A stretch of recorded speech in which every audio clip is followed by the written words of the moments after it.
Gundi. Sorry, can I call you Gundi?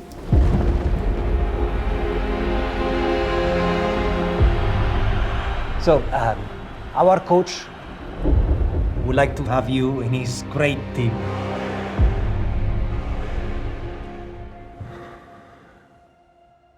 So, what do you say?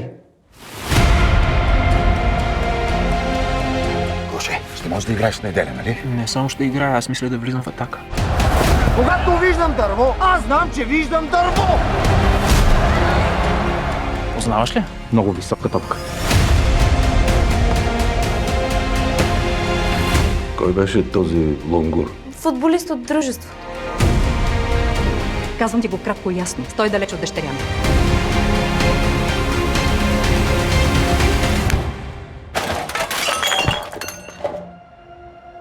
Възможно за Левски!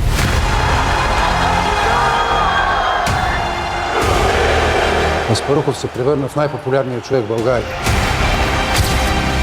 С хубавото бързо се свиква. И много боли, като ти го отнемат. Сбъдна ми се една от двете мечти. Поканиха ме да играя в националния. А втората?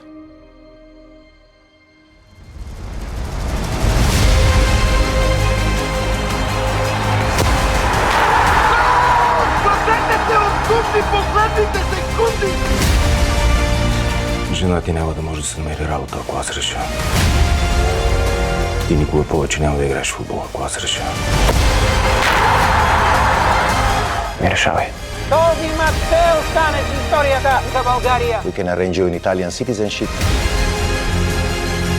Оставих семейството си заради теб.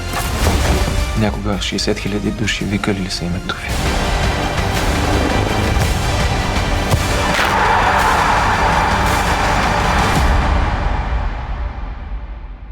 Аз тези хора няма да ги предам.